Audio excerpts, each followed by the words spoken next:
Señora presidenta, señorías, señor candidato, a estas alturas creo que ha quedado meridianamente claro que usted no cuenta con ningún apoyo porque no tiene ningún tipo de proyecto para nuestro país más que el arremeter contra aquellos ciudadanos que no comulgan con sus creencias y con sus sentimientos. Sabe qué hacer con los nacionalistas, lo ha dejado claro en el día de ayer, en el día de hoy, proscribirlos.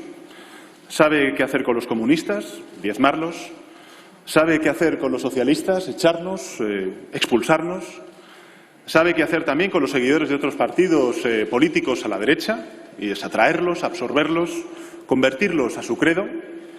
Y no hablemos ya de la suerte que aguardaría a las feministas, a los ecologistas, a los homosexuales, a los inmigrantes, a los masones y demás grupos que se apartan de sus valores y que no encajan en sus planes. De estos ya mejor no hablamos, señora Abascal.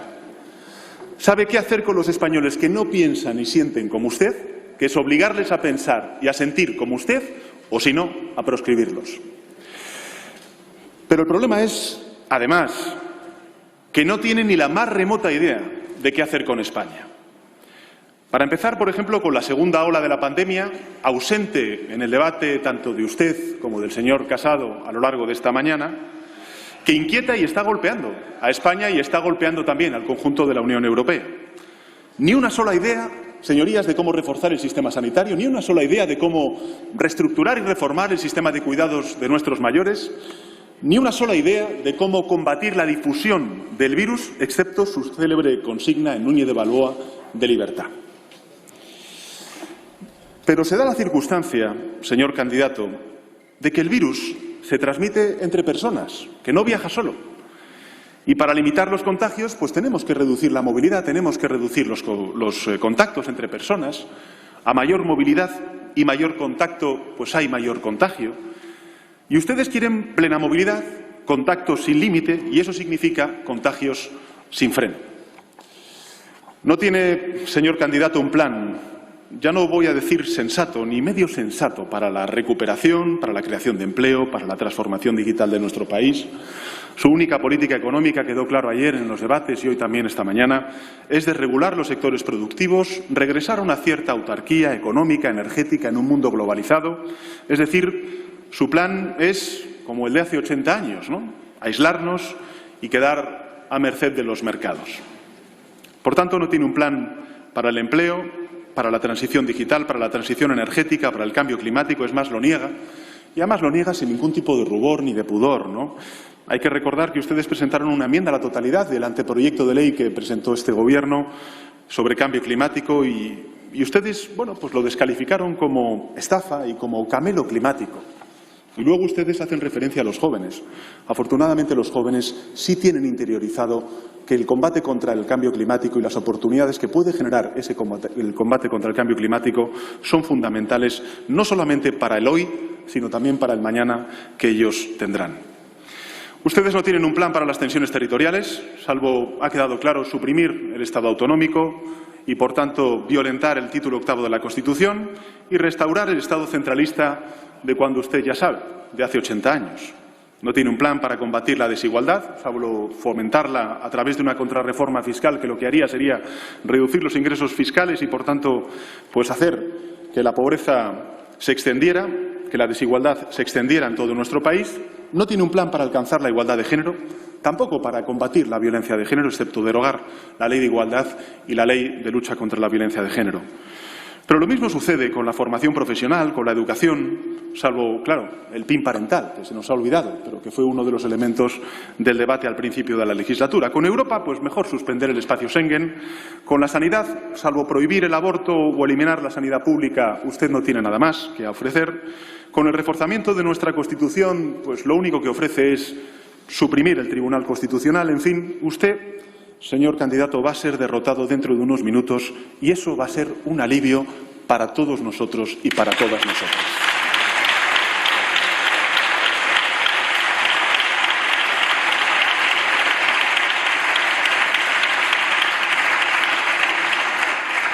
Es más, señor candidato, si me permite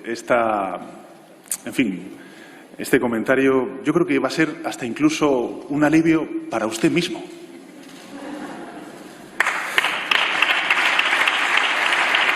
Usted, señor candidato, no ha traído motivos, ha quedado certificado, no ha traído un proyecto, ha quedado constatado. Usted no ha traído nada para España, excepto una exaltación desmedida y una rabia mal contenida, mal contenida. Bueno, ha llegado la hora de la verdad. Usted mareó la perdiz durante meses, aquí se ha dicho, por parte de otros intervinientes, los meses de verano, insinuando que presentarían otro candidato. Supongo que para evitar este trance que usted ha pasado durante estas largas horas de moción de censura, sugirieron incluso figuras procedentes de otros partidos políticos, luego barajaron nombres de independientes y al final parece que en ausencia de cualquier voluntario, señorías de Vox, tuvo que presentarse el actual candidato, el señor Abascal. En las últimas semanas han cambiado el truco, ¿no? Le hemos escuchado tanto a usted como a su portavoz en los medios de comunicación. Lo que deslizan es la idea de que hay otros grupos parlamentarios, o al menos diputados y diputadas significativos de otros grupos que podrían secundarles en esta votación. En fin, no sé si alguien picará, señor candidato, pero más allá de cualquier anécdota, la cruda y clamorosa realidad es que ustedes están solos. Aunque usted se ve así, usted no es Blas de Lezo en el sitio de Cartagena de Indias, ni tampoco es Hernán Cortés en suelo azteca rodeado de enemigos. Usted, señor candidato, lamento decirle, no es el Salvador de España.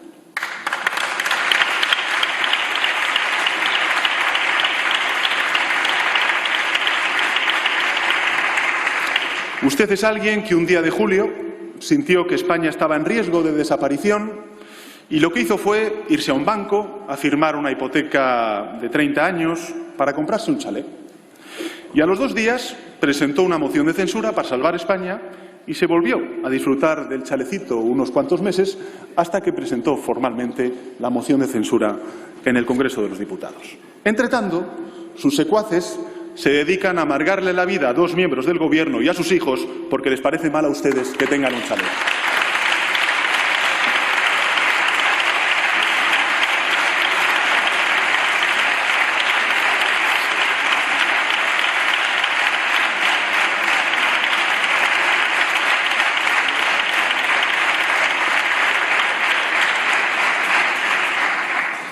Hombre, yo no le pido, señor candidato, que reproduzca la gesta del Cano y que se adentre por el cabo de Buena Esperanza, ¿no? Pero al menos podría pasarse por el registro que está aquí al lado y registrar el inmueble, que es lo que tenemos que hacer todos los diputados y diputadas, precisamente porque lo mandata la ley.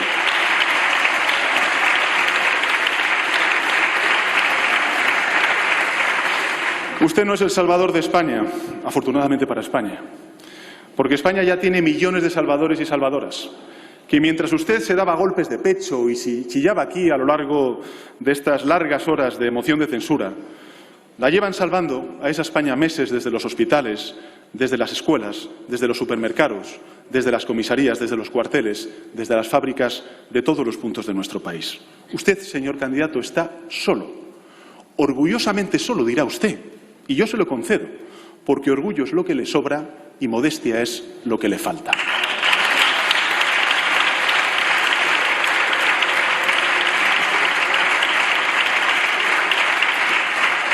Pero a su derecha y a su izquierda se alza la realidad de España, no la de Lepanto ni tampoco la de los tercios de Flandes. La España actual, la España real, que hemos reivindicado desde el Gobierno y también desde los grupos parlamentarios que le han dicho a usted no hay otra, salvo en su imaginación recalentada, si me permite esta expresión. La España que existe es la que está aquí representada, con los 350 diputados y diputadas que hoy siguen este debate y que darán su veredicto en unos minutos con su votación. Y esa España es la que está emplazada a salir adelante, señor candidato. Está emplazada a superar el reto descomunal de una pandemia que está asolando al mundo, que ha provocado una emergencia sanitaria y también una emergencia económica y social, que, por cierto, no ha contado con su voto precisamente para proteger ni a los sanitarios, ni a los trabajadores, ni a los empresarios, ni a los trabajadores autónomos, ni a las Fuerzas Armadas, ni a las fuerzas de seguridad del Estado y un largo etcétera. A esa España yo sí que me dirijo, a toda la Cámara, por supuesto, a cada uno de los españoles y españolas que están aquí representados con su voto, porque sé que la inmensa mayoría, desde posturas a menudo muy distintas, coincidimos en las ideas básicas que deben inspirar, al menos a juicio del Gobierno, nuestro país y su futuro. Una España presidida por la democracia, la libertad y el diálogo.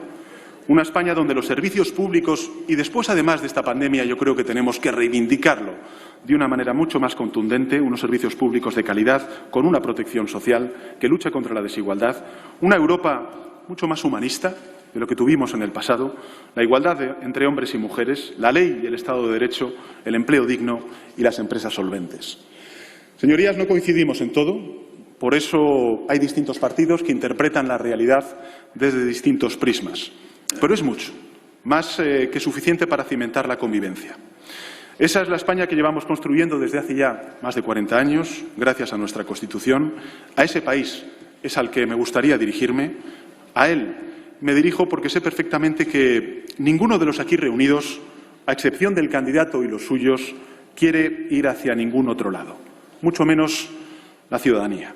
Ni siquiera sus votantes, señor candidato, quieren ir hacia el lugar que usted les señala. España se adentra, como toda Europa, en una segunda ola de la pandemia y necesitamos, en consecuencia, responder unidos.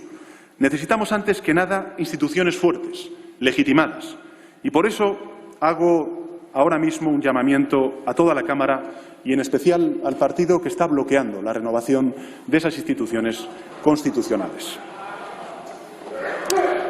Lo dije en el debate que mantuve con el señor candidato. Esta moción es la iniciativa parlamentaria menos constructiva que nos podíamos imaginar. Es una expresión de furia destructiva. Lo hemos visto aquí e incluso yo creo que el Grupo Parlamentario Popular, con acierto, ha podido desvelarlo en la intervención de su portavoz. Pero podemos entre todos invertir su signo, señor Casado. Podemos convertirla en una oportunidad para construir. Podemos convertirla en una moción constructiva, como dije en mi primera intervención, muy a pesar de sus proponentes. Señor Casado, renovemos el Poder Judicial, renovemos el Defensor del Pueblo, renovemos el Tribunal Constitucional. Necesitamos entendimiento, necesitamos diálogo, claro que sí. Llevamos proponiéndole, yo mismo llevo proponiéndolo como presidente del Gobierno durante 2 años, que renovemos el Consejo General del Poder Judicial, el Tribunal Constitucional, el Defensor del Pueblo. Pero mire, señor Casado, como todo esfuerzo en favor del entendimiento es poco, yo hoy, desde esta tribuna, doy un paso más. Doy un paso más. Le anuncio que, por nuestra parte, vamos a detener el reloj de la reforma del Consejo General del Poder Judicial para poder llegar a un acuerdo con ustedes.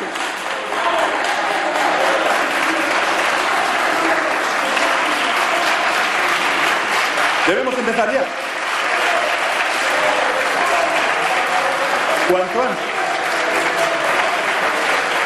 Un momento, presidente. Silencio, por favor. En cuanto concluya esta votación, aquellos partidos que tenemos responsabilidad de Estado, y a mí no me cabe duda de que el Partido Popular tiene responsabilidad de Estado, sentémonos y renovemos órganos constitucionales en beneficio de nuestra Constitución, en beneficio de nuestra democracia, en beneficio de la ciudadanía que está aquí representada. Vamos a parar el reloj de esa reforma del Consejo General del Poder Judicial a la espera de que ustedes se sienten y, después de 2 largos años, se avengan a desbloquear la renovación del Gobierno de los jueces.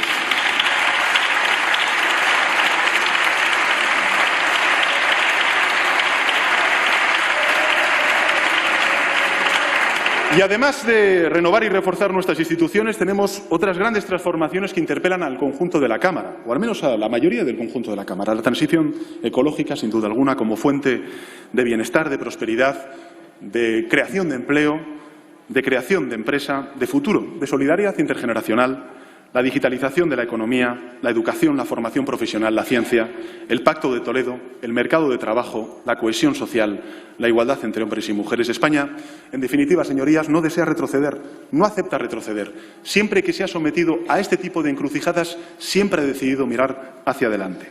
Un país que no necesita un salvador, porque afortunadamente tiene en todos y cada uno de sus ciudadanos millones y millones de salvadores y salvadoras. Ahora solo queda que los representantes legítimos de los españoles y españolas voten, votemos.